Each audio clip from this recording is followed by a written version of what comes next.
তো নবী মুসা যাচ্ছে তুর পাহাড়ে কথা বলবে, তো একটা শুকর ড্রেনে এতটা কাদাতে খিঁচে ডুবে আছে। নবী মুসাকে বলছে, এ নবী মুসা তুমি কোথায় যাও? বলে আল্লাহর কাছে চললাম, দরকার আছে। বলে তোমার যা দরকার আছে তুমি সেরে নিও, আমার একটা দরকার সেরে দিবে। বলে কি? বলে তুমি কি এমন নেকির কাজ করেছো যে আল্লাহ তোমাকে মানুষ বানিয়েছে, আর আমি আল্লাহর কি ক্ষতি করেছিলাম যে আল্লাহ আমাকে শুকর বানিয়েছে? জিজ্ঞেস করিয়ে তো। নবী মুসা চলে গেলেন আল্লাহর কাছে। আল্লাহর কাছে যত কাজ ছিল সব সেরে নিল। শেষকালে বলছে, আল্লাহ একটা শুকর একটা প্রশ্ন করেছে, আপনি ওকে কেন শুকর বানিয়েছেন আর আমাকে কেন মানুষ বানিয়েছেন? ও বলছে যে তুই কি নেকি কাজ করেছিস যে তোকে মানুষ বানিয়েছে, আর আমি কি গুনাহ করলাম যে আমাকে শুকর বানিয়েছে? আল্লাহ বলছে উত্তর লেলা। উত্তরটা হচ্ছে কুল হুয়াল্লাহু আহাদ আল্লাহুস সামাদ। আবার মাঝে বলছি এটা গল্প, এটা হাদিস নয়, বুখারী নয়, মুসলিম নয়। আমি আমি একজন, আমি এমন জন, কারো লোকপেক্ষী আমি নয়। আমি কাউকে কোনো কাজের ব্যাপারে জবাবদেহি করতে হবে সেই রব নই। এই জায়গাটা আমার, এইখানটা বেডরুম, ওইটা ডাইনিং রুম, ওইটা রেস্ট রুম, ওইটা বৈঠকখানা, ওইখানটা পায়খানা। ওই জায়গাটা যদি অভিযোগ করে আমার কাছে কেন পায়খানা করা হলো, তো চলবে না। আমার জায়গা, আমার যা মন যাবে তাই করবো। তো বিশ্বজাহান সমস্তটা আমার। কাকে মানুষ, কাকে ইঁদুর, কাকে বাঁদর, কাকে ছুঁচা, কাকে কুত্তা, কাকে শুকর বানাতে হবে এটা আমি আল্লাহ জানি। এ ব্যাপারে আমাকে কাউকে জবাব দিতে হবে না। এরপরে যদি ও মুখ খুলে, তাহলে শুকরকে তুমি বলে দিও, ও নবী মুসা, ওর কপালে অনেক খারাপই আছে, তবে ওর চামড়া খিঁচে নিল। ওকে বলে দিও আমি আল্লাহ, আমি কাউকে জবাবদাহি করি না। আমার যা যাকে মন যাবে আমি তাকে সেটাই বানিয়ে নিব। নবী মুসা ফিরে আছেন, এমন সময় আল্লাহ বলছেন, ও নবী মুসা দাঁড়া রে, ওই শুকরটাকে আমি একটা উপহার দিব, নিয়ে যা। নবী মুসা বলছেন, আল্লাহ আপনি উপহার দেবেন তো শুকরকে দেবেন? বলে হ্যাঁ, তোর কি গায়ে বাজছে বল, আমি শুকর কি দিব, তুই দাঁড়িয়ে যা। নবী মুসা দাঁড়িয়ে গেলেন। বলছে কি দিচ্ছেন দেন? বলছে না কোনো মাল নয়, শুধু আমার কাছ থেকে একটা খবর নিয়ে যাকে শুনিয়ে দেগা। সেটা কি? ওর কি মানুষ হওয়ার ইচ্ছা আছে নাকি বল। যদি ওর মানুষ হওয়ার ইচ্ছা থাকে ওই বলবে হ্যাঁ, আর তুই নবী হয়ে আমাকে বলবি রব্বানা। যখনই তুই বলে দিবি রব্বানা, আমি সঙ্গে সঙ্গে ওকে মানুষ বানিয়ে দিব। আমাকে 1 সেকেন্ড লাগবে না, 1 মিনিট লাগবে না, মুহূর্তের ভিতরে একটা মানুষ বানাবো, এবং সুন্দর মানুষ বানাবো। এত সুন্দর মানুষ বানাবো, দেখে একদম সুন্দর লাগবে চেহারাটা। শুধু মানুষ বানাবো না, মানুষ বানানোর পর ওর বাপ বিবি দিব, ওকে সন্তান দিব, ছেলে দিব, মেয়ে দিব, জামাই দেব, বেটি দিব, বউ দিব, টাকা দিব, সোনা দিব, পয়সা দিব, 20, 50, 100, 200 ডাম্পারের মালিক করে দেব, পেট্রোল পাম্পের মালিক করে দিব।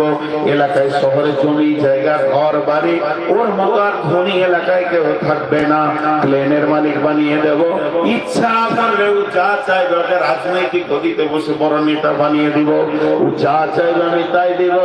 ও মুখ দিয়ে বলবে আমি আল্লাহ না বলবো না, যেটা চাইবে সেটা দিব। শুধুমাত্র একটা জিনিস দিব না, সেটা হলো হেদায়াত। ওকে আমি হেদায়াত দিব না, ওকে আমি সুপথ দিব না, ওকে আমি জান্নাতের রাস্তাটা দিব না। যখন এই কথা বললেন, এরপরে নবী মুসা ফিরে আসে। শুকরটা দাঁড়িয়ে আছে খবর নেওয়ার জন্য। ও নবী মুসা বলো খবর কি? বলে ভাই শুকর তুমি শোনো, আল্লাহ তোমার প্রশ্নের ব্যাপারে রেগে গেছে। খবরদার আল্লাহকে এই ব্যাপারে প্রশ্ন করা যাবে না, তিনি সেই সত্তা নন। তবে তোমাকে একটা উপহার তিনি দিয়েছেন, তুমি নেবে কি? বলে তাই ছেড়ে দেওয়া যায়? আল্লাহ দাও উপহার, বলো কি দিয়েছে। সঙ্গে সঙ্গে বলছে কোনো মাল নয়, কথাটা তুমি কান করে শোনো। তুমি কি মানুষ হতে চাও?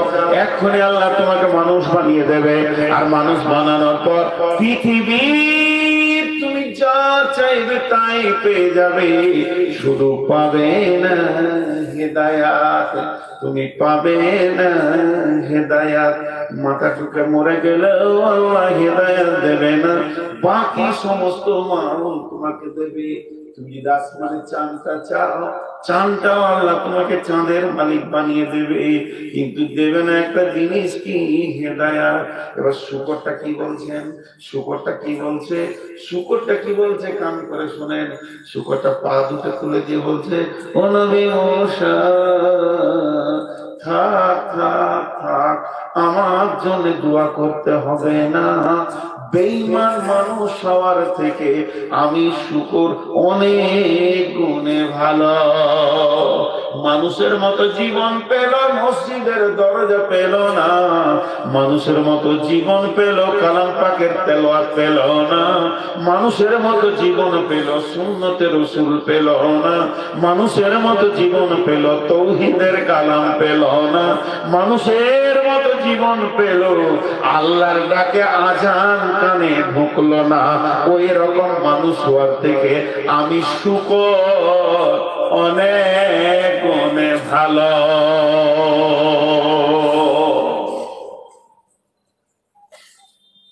এখন যদি আমি কাউকে বলি এমনি করে আমি কি করু, ও তখন আমাকে বললো ঠিক আছে। আমি বলি তুই ভেড়া, তুই কুত্তা, চলবে আপনারটা আমাকে ঝগড়া চলবে, ঝগড়া করবে। একটা কোষ্ঠী পাথর দিব আপনাদেরকে, কোষ্ঠী পাথর। ওই পাথরটাকে নিরাম করে গায়ে মারবেন, চিরিক চিরিক করে, তো ওইখান থেকে শব্দ আসবে, তুই মানুষ, তুই মানুষ, তুই মানুষ। আর পাথরটা যখনই মারবেন আবার শব্দ আসবে, তুই কুত্তার থেকে খারাপ, তুই কুত্তার থেকে খারাপ। পাথরটা সবাইকে দিচ্ছি, রেডি হয়। আমার সাউন্ড আমার পেছনে পাই যাচ্ছে, আমার বায়ান আমারই পেছনে বাজাই। বৈজ্ঞানিক বসে আছে, ওকে যদি সরকার পেয়ে নেয় এখনই নিয়ে চলে যাবে আমেরিকা গবেষণা করে পাঠাবে। মোবাইলটা দিয়ে এতবার দোষ নেই।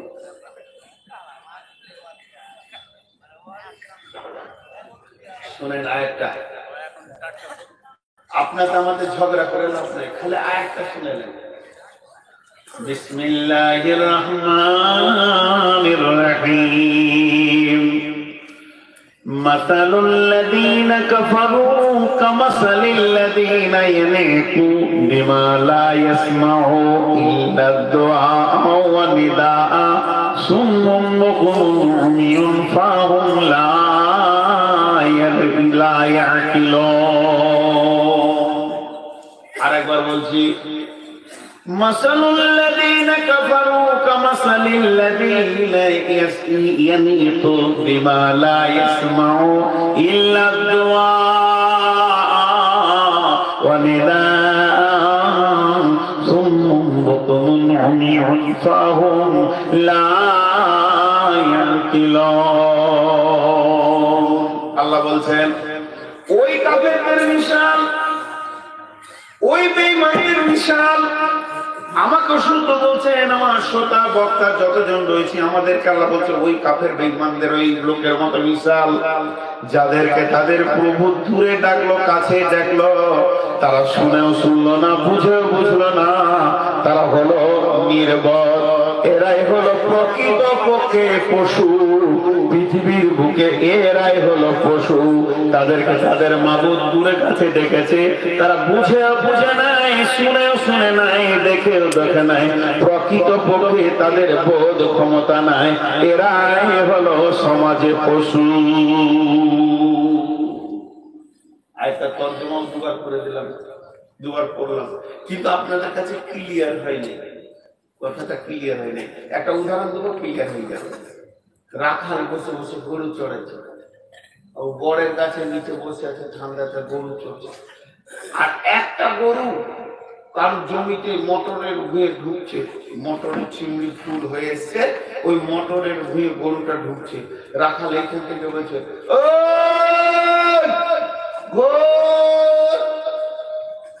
গরুটা ঘুরবে, ঘুরবে, ঢুকে গেল।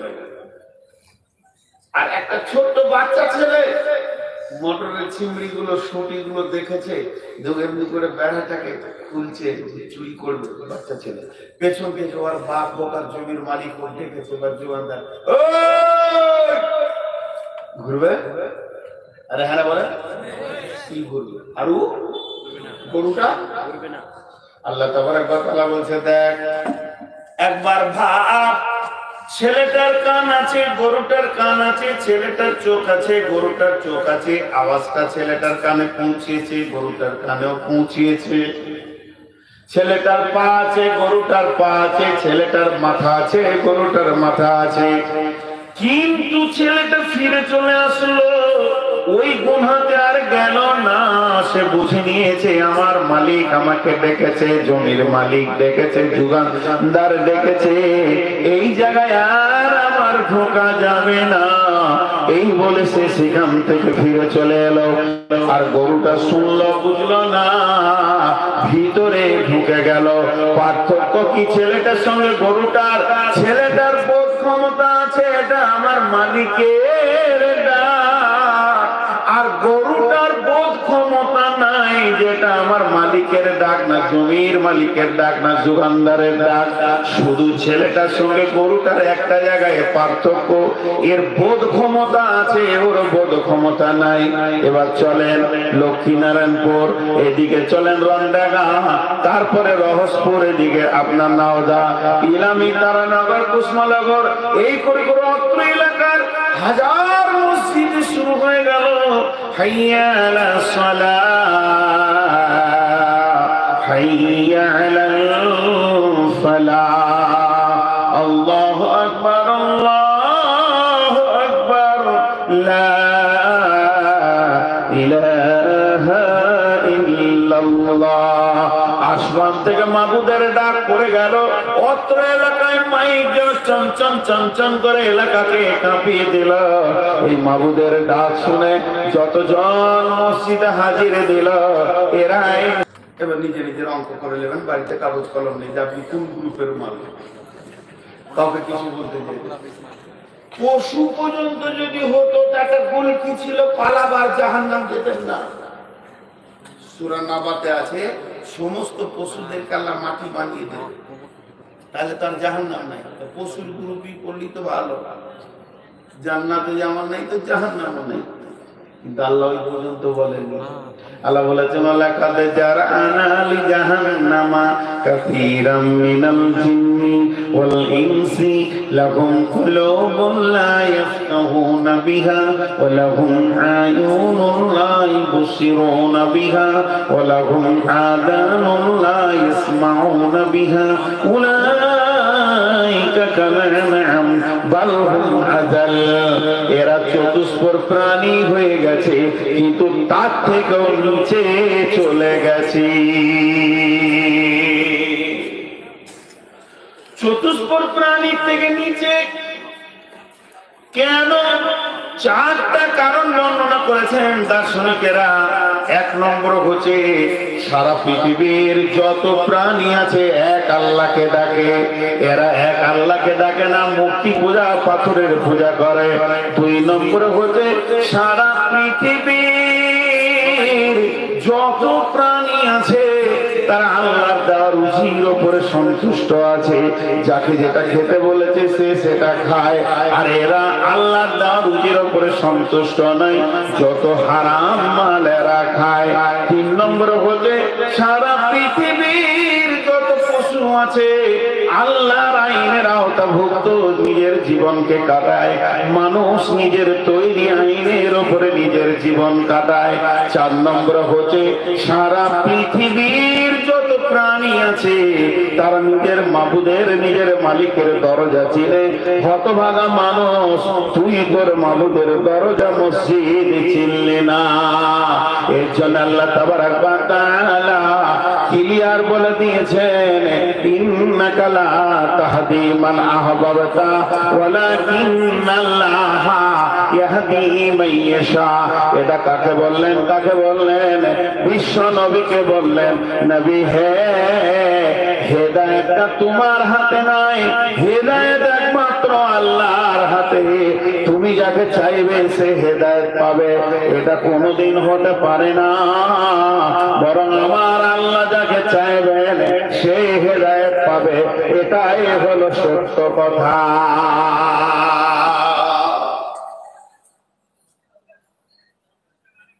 মাঝে একটা কথা আপনাদেরকে জিজ্ঞেস করি, যে কজনই বসে আছেন উঠবেন না, আল্লাহর রাস্তায় বলছি। আজকের বিষয়টা শুধু তাবলীগকে সামনে রেখে বলছি, তাবলীগের বাইরে কথা বলিনি, কারণ তাবলীগই জালসা। এখন যে আয়াতটা আপনাদের সামনে পড়তে চলেছি, আল্লাহকে ওয়াস্তা দিয়ে বলছি উঠিয়েন না, মন গেলে 10 মিনিট থেকে পালান। আমি বলবো পালান, ময়দান খালি করে, আপনাদেরকে থাকতে হবে না, আমি বলবো। শুধু আল্লাহর রাস্তায় 3টি কথা আপনাদের সামনে তুলে ধরি। আল্লাহ কখন বললেন যে হেদায়েতের মালিক আমি? আবু তালিব, রসুলের চাচা আবু তালিব, সে জাহান্নামে যাবে, কথা সহি হাদিসে চলে এসেছে।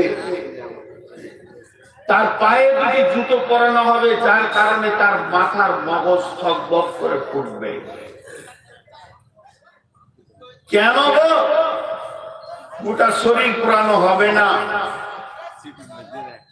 আবু তালিব বিশ্ব নবীকে এত বেশি ভালোবেসেছিলেন, অন্য কোন চাচারা এত বেশি ভালোবাসেন। খুব খেয়াল করে, যেদিন বিশ্ব নবীকে পাথর মারা হয় সেই দিনও আবু তালিব চিৎকার মেরেছিলেন। বিশ্ব নবী যখন শিশু, তখন আবু তালিব বুকে জড়িয়ে ধরে রেখেছেন। বিশ্ব নবী খেলো কিনা এ খবর আবু তালিব রেখেছেন। বিশ্ব নবীর বিয়ের ব্যাপারে আবু তালিবের চিন্তা, বিশ্ব নবী কিভাবে ব্যবসা করে খাবে এ ব্যাপারেও আবু তালিবের চিন্তা। এক কথায় সার্বিক সার্কুলারে আবু তালিব ছিল রসুলের একটা ছায়ার মতো।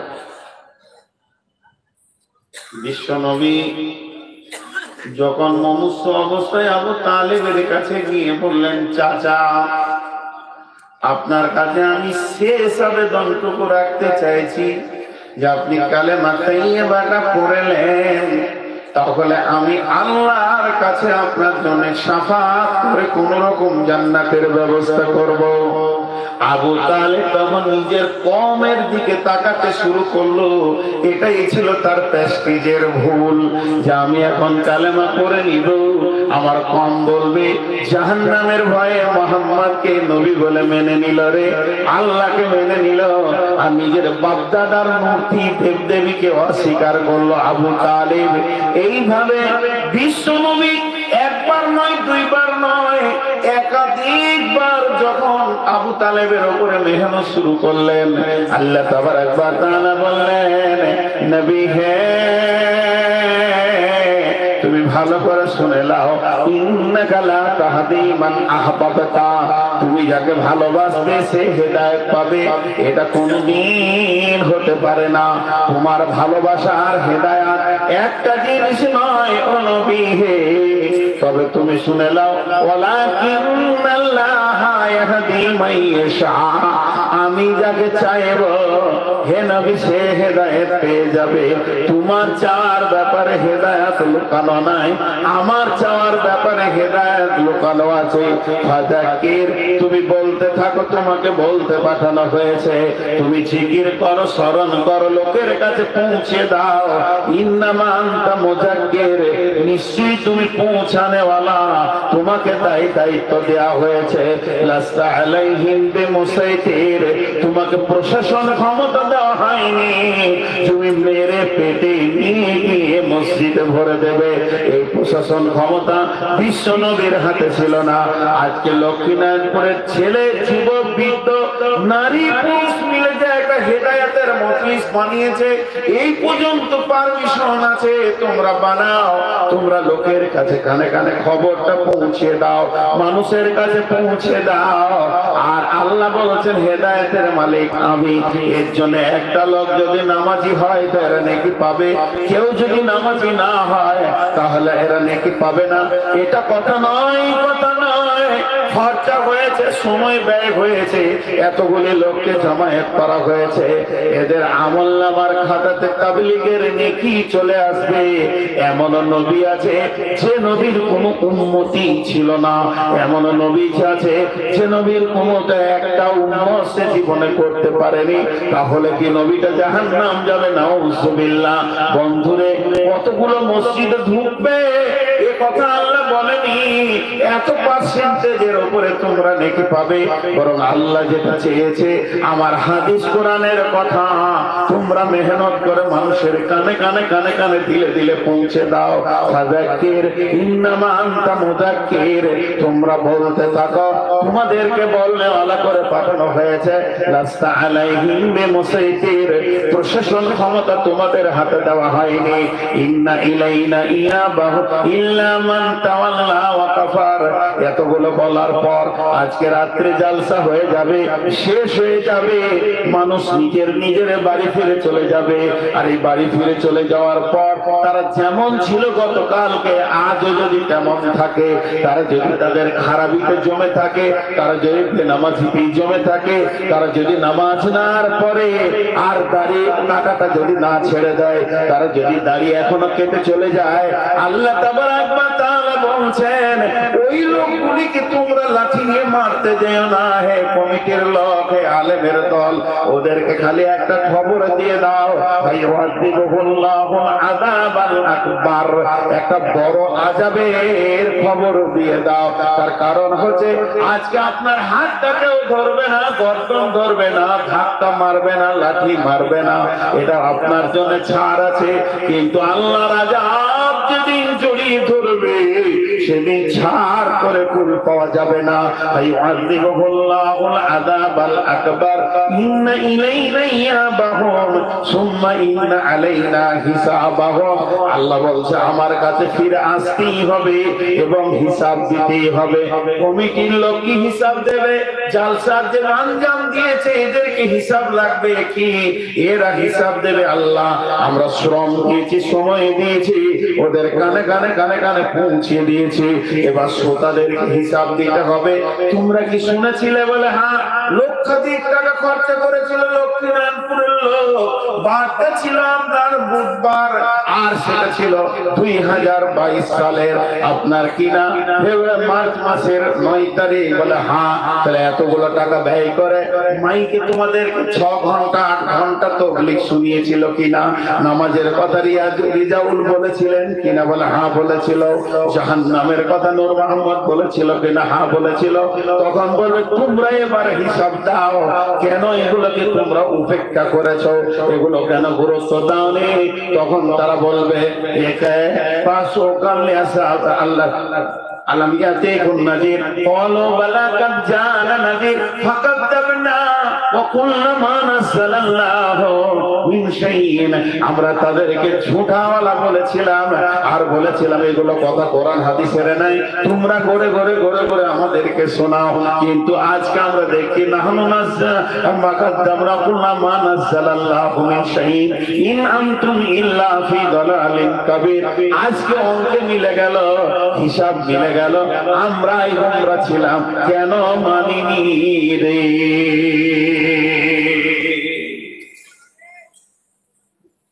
ভাইয়া, আপনারা যদি উঠে যান আপনাদের পা ধরে কেউ রুখতে পারবে না। কিন্তু প্রকৃত হেদায়েতের মালিক তাহলে রাসূলকে আল্লাহ বললে তুই নই, কোরআন তুই পারবি? মাথা খারাপ, আমি তো হেদায়েতের মালিক নই। আমার কাছে ওষুধ আছে, এটা ফার্মেসি, কিন্তু রোগ ভালো করার মালিক তো আল্লাহ। আমি ওষুধ দিব, তোর মাথা ব্যথা নিয়ে যা, পেটে লাগছে নিয়ে যা, কিন্তু রোগ ভালো কারণে ওরা তো আল্লাহ। কোরআন বলছে ইযিল্লু বিহি কাসীরা ওয়া ইয়াহদি বিহি কাসীরা ওয়া মা ইযিল্লু বিহি ইল্লাল ফাসিকিন। কতজন যে গোমরাহ হয়েছে কোরআন থেকে, গোমরাহ হবে না? জি, ছোট্ট একটা উদাহরণ দিই। বিশ্ব নবী সাহাবা রাদিয়াল্লাহু আজমাইনদেরকে পেশাব করা শেখাচ্ছেন। পেশাব করাটাও শিখতে হবে। কোন পায়ে ঢুকবো, কি দোয়া করবো, কেমন করে বসবো, বসার পরে পেশাবটা শেষ হলে কিভাবে ধুবো, পরিষ্কার পরিচ্ছন্ন হব, না পাক থাকা যাবে না, পেশাব লেগে থাকলে আযাব হবে, এইসব জ্ঞানগুলো দিচ্ছেন। পেশাব খুব নোংরা জিনিস, তার থেকে মুসলমান পাক থাকবে। সাহাবীরা মন দিয়ে শুনছে, চোখ ধ্যানকে লাগিয়ে দিয়েছে। খুব দামি কথা হচ্ছে, পেশাব করা শেখাচ্ছে, একটু মনটা অন্যদিকে গেলে হবে না, মন দিয়ে শিখছে। আর ওইখানে কাফেররা মুখে কাপড় দিয়ে হা করে হাসতে বলছে, ও আবার নবী হলো, মুতা শিখাইছে। হাসবেন না, কাফের হাসছে, ও আবার হাসবেন না, এটা ও আবার নবী হলো, মুতা শিখাইছে। তুই মাথা মোটার মাথায় ঢুকবে কি করে? সাহাবীরা ওটা কিভাবে নিচ্ছেন যে আমাদের নবী কত দামি, বুকে হাত দিয়ে বলছে মোতাটাও শিখিয়ে দেয়, এবং ওইটা ওর মতো করলে নেকি হয়ে যাবে। মানে মুসলিমরা পেচ্ছাপ করবে, আমল নামাতে নেকি লেখা হবে। তাহলে এদের মুতের দাম কত? আমাদের নবী আমাদের মুতের দাম বাড়িয়ে দিয়েছে। তুই মুতবি, আমল নামাতে নেকি লেখা হবে। কাফেরদেরকে এরা আবার অহংকারের সঙ্গে জবাব দিতে, আমাদের নবী মুতা শিখাইছে, পেচ্ছাপ বলবো না, সাদা ভাষায় বলছি, তাও যেন ওটা দাম হয়ে যায়, ওটা যেন ওজনে চলে আসে, ওটা যেন আমল নামাতে লেখা হয়ে যায়। তাহলে আমাদের নবী কত দাম? এরা অহংকারের সঙ্গে বলছে। আর ওরা মুখে কাপড় দিয়ে হাসতে হাসতে বলছে মুতা শিখাইছে। ওরা ভাবছে খালি সুসুর করে বেরিয়ে গেলে না, কথা দেখতে হবে। এই দুটার মধ্যে কত পার্থক্য, মিজাজ দুটার মধ্যে কত পার্থক্য, মিজাজ দুটার মধ্যে কত পার্থক্য। তো আল্লাহ তাবারক ওয়া তাআলা কোরআনের ভিতরে, কোরআন হেদায়েত দিতে পারবে না, ইদিল বিহি কাসিরা ওয়া ইয়াহদি বিহি কাসিরা। কোরআন পড়ে অনেকে আবার বেশি বেঈমান হয়ে যাবে। কেমন করে হবে? বিসমিল্লাহির রাহমানির রহিম। وَإِذْ قَالَ مُوسَى لِفَتَاهُ لَا أَبْرَحُ حَتَّى أَبْلُغَ مَجْمَعَ الْبَحْرَيْنِ أَوْ أَمْضِيَ حُقْبًا فَلَمَّا بَلَغَ مَجْمَعَ بَيْنِهِمَا نَسِيَ حُوتَهُمَا فَاتَّخَذَ سَبِيلَهُ فِي الْبَحْرِ سَرَبًا فَلَمَّا جَاوَزَا قَالَ لِفَتَاهُ آتِنَا غَدَاءَنَا لَقَدْ لَقِينَا مِنْ سَفَرِنَا هَذَا نَصَبًا। লম্বা ঘটনা আছে, লম্বা ঘটনা বলবো না। ঈসা ইবনে নূনকে নবী মুসা বলছে, আরে ওই যে ব্যাগে দুটা ভাজা মাছ ছিল, বার কত খাবো ভাজা মাছ। আর যে মাছ ভাজতে গেলে ওর আঁতুড়ি থাকবে পেটের ভিতরে, থাকবে ভাজা মাছ, টেনে বের করে আঁশ তুলে মচমচে করে ভেজেছে, খাবে রাস্তায়, আর ব্যাগে ভরা আছে। আর কোরআন বলছে ওই ভাজা মাছ জীবিত হয়ে পানিতে চলে গেল। এটা ইমানদাররা বলবে সুবহানাল্লাহ, আমার আল্লাহ কত বড় কুদরত, ভাজা মাছকে জীবিয়ে দিল। আর বিজ্ঞানীরা বলবে মাথা টাকা নয়, কোথাও খারাপ আছে। পাগলা না হলে কি কোরআন বলে গো ভাজা মাছ জীবিত হয়েছে? তাহলে ঈমান আর বেঈমানের কত পার্থক্য। তাহলে এই কোরআনের ওই আয়াতটা যদি কোনো নাস্তিক পড়ে, ও হেসে আরো বড় বেঈমান হবে যে কোরআনে সব ভুল ভুল ভুল, ভাজা মাছ জীবিত হয়েছে বলেছে ভুল। কিন্তু ঈমানদারদের ঈমান বাড়বে, ঈমানদারদের ঈমান বাড়বে। এর জন্য তাহলে কোরআনও সবাইকে হেদায়েত দিতে পারলো না, হেদায়েত দেন কে? না আল্লাহ। ইন্নাকা লা তাহদি মান আহবাবতা ওয়ালাকিন্নাল্লাহ ইয়াহদি মান ইয়াশা। এবার কোরআন বলছে, তুই কি নিজেকে মনে করিস হেদায়েতে আছিস না হেদায়েতে নাই? আপনি যদি মনে করেন আমি নিজেকে চেক আপ করবো, আমি হেদায়েতে আছি না হেদায়েতে নাই, ইনি যদি মনে করেন আমি নিজেকে চেক আপ করবো যে আমার রাস্তাটা সোজা আছে না নাই, আল্লাহ তাবারক ওয়া তাআলা কোরআনের ভিতরে 10খানা উপকরণ দিয়ে বললেন, যদি এই 10টার ভিতরে তোমার জীবন পরিচালিত হয় তাহলে তুমি মনে করে নাও তুমি হেদায়েতের মধ্যখানে রয়েছ। আরে ভাই এত লোক উঠছে কেন? এখন তো 12টা বাজেনি। 12টা বাজেনি।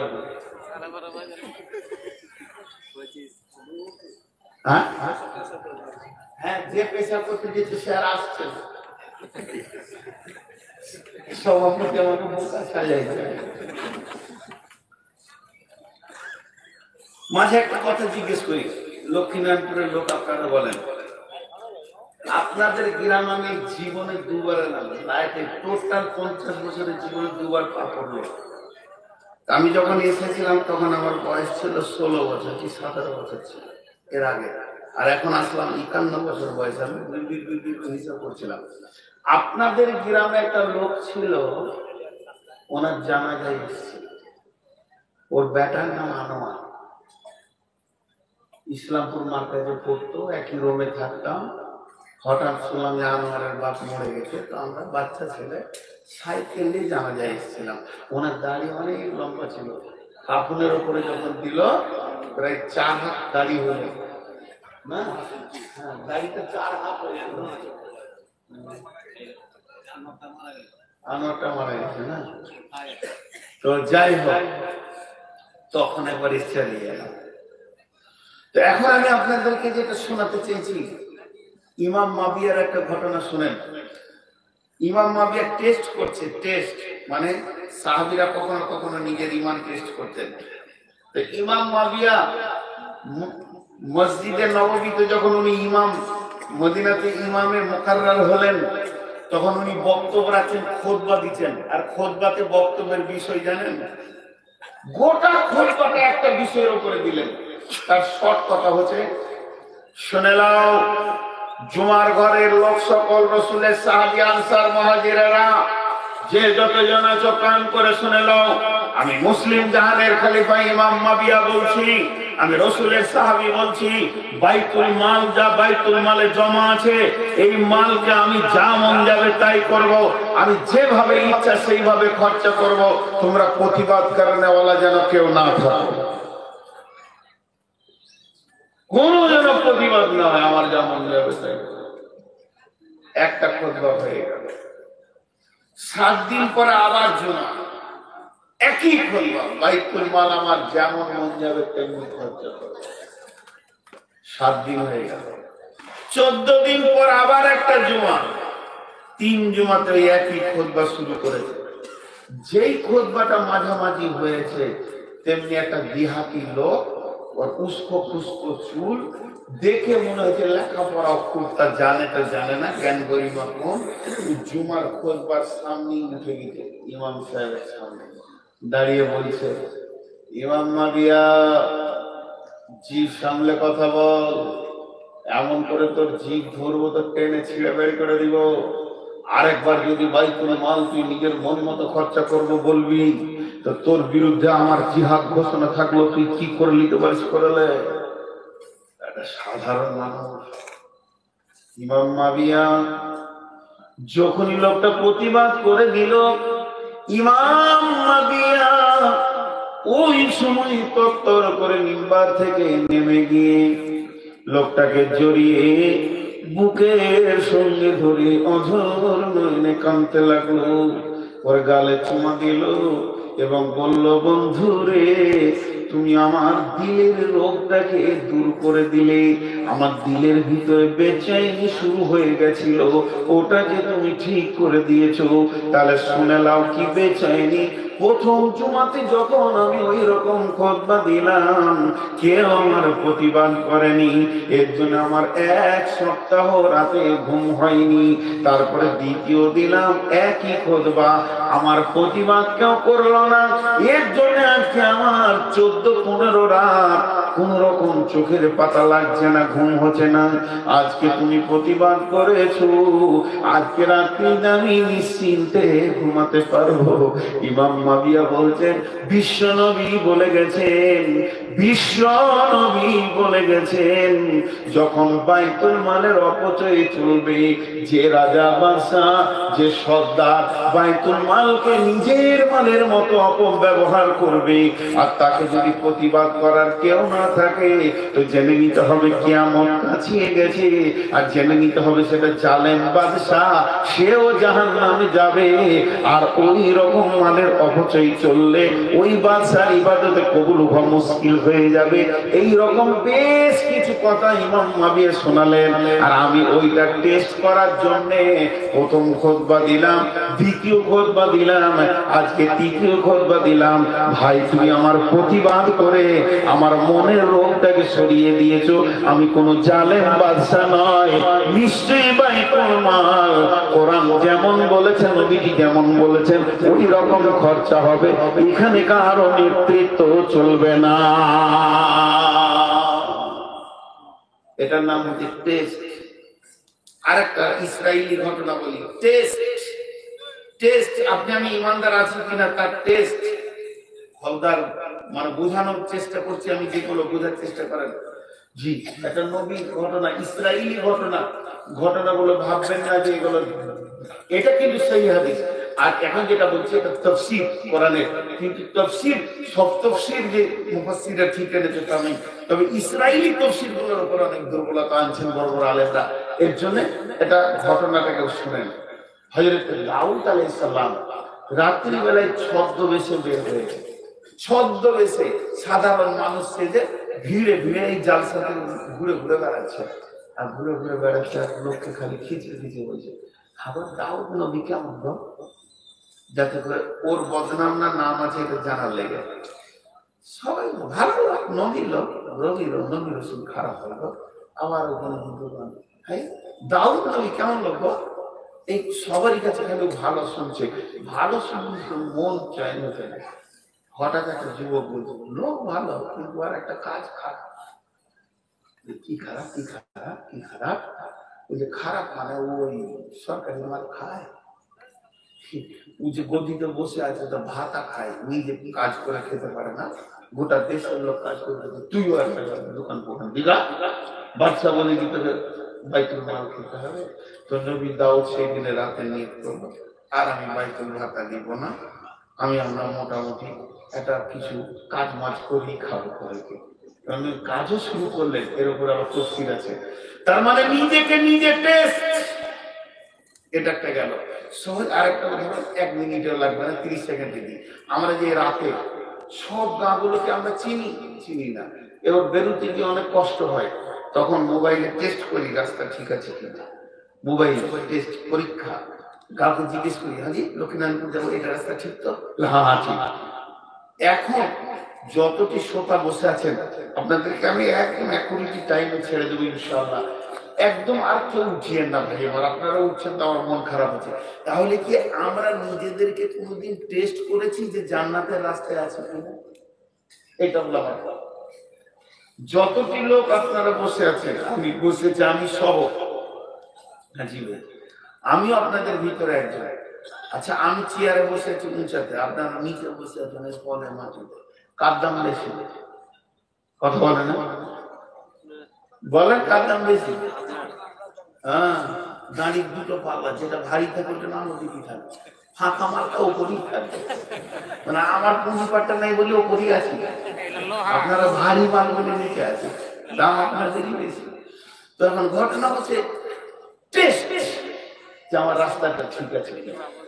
কখনো কখনো লোকেশন নিই, একটু কাগজে আগে লিখিনি, এখন তো ইউটিউবের যুগ এসছে, কিন্তু যখন ইউটিউবের যুগ ছিল না, ধরেন ওই মালদা চলে গেছি জালসা করতে, হাইরোড ছেড়ে দিয়ে ভিতরে ঢুকে গেলাম, তখন ভিতরটাদেরকে জিজ্ঞেস করি শিলিগুড়ি যাবো, ওটা একটু লিখে দিই, তো তোরা লিখে দেয় যে আমার এখান থেকে বেরিয়ে বাম দিকে ঘুরবেন, যে ভালুকা পাবেন, রতুয়া পাবেন, অমৃতি পাবেন, আর কাহারুল পাবেন, বাহারুল পাবেন। এইগুলো যদি রাস্তা পান তাহলে আপনার রাস্তা ঠিক আছে। আর ভালুকা বাদ দিয়ে যদি শামসি পেয়ে যান তা আপনি জেনে নেবেন আপনার রাস্তা গোলমাল হয়ে গেছে, আপনি বাড়ি যেতে পারবেন না, ওটা শিলিগুড়ি দিকে চলে গেছে। এগুলো হচ্ছে এখন আমরা যতগুলি লোক বসে আছি, আপনারা আমার থেকে দামি, আমি হলাম সব থেকে বড় বেঈমান, চিটিংবাজ। তাছাড়া আমি কি এরকম দিন রাত ঘুরে বেড়াই? তো এবার আমরা সকলে মিলে একবার টেস্ট করি যে আমাদের চলার রাস্তাটা ঠিক আছে নাকি। তো জিজ্ঞেস করবো কাকে? এখন তো আল্লাহ নাই, আল্লাহ আছে তো, আল্লাহ তো দেখা দেবেন না। আল্লাহকে যদি জিজ্ঞেস করি আওয়াজ তো আল্লাহ দেবেন না, যিনি আল্লাহ কুদরত দিবেন ইনশাআল্লাহ, আল্লাহ তার কুদরতের উপর আমাদেরকে হেদায়েত দেবেন। তাহলে ও রাসূলুল্লাহ সাল্লাল্লাহু আলাইহি ওয়াসাল্লাম তো নাই, রাসূলুল্লাহ সাল্লাল্লাহু আলাইহি ওয়াসাল্লামকে কি জিজ্ঞেস করবো? তাহলে এখন আছে আমাদের কাছে হেদায়েতের ট্রাফিক, এসছে রাস্তা দেখাতে। কি বলছেন? শাহরু রমাজান আল্লাযী উনজিলা ফীহিল কুরআন হুদাল লিন-নাস, মানুষকে আমি রাস্তা দেখাতে এসেছি। তাহলে কি জিজ্ঞেস করি? কোরআন হে আল্লাহর কালাম, কোন কোন মোটা আমাদের রাস্তায় যদি পড়ে, আমরা আমাদের জীবন গাড়িটাকে নিয়ে জান্নাতে যেতে চাইছি। আর জান্নাতের দিকে যখন চলতে থাকবো, রাস্তার মাঝে কটা মোড় আমরা দেখতে পাবো। এই মোড়গুলো দেখলে জানবো আমরা ঠিক আছি।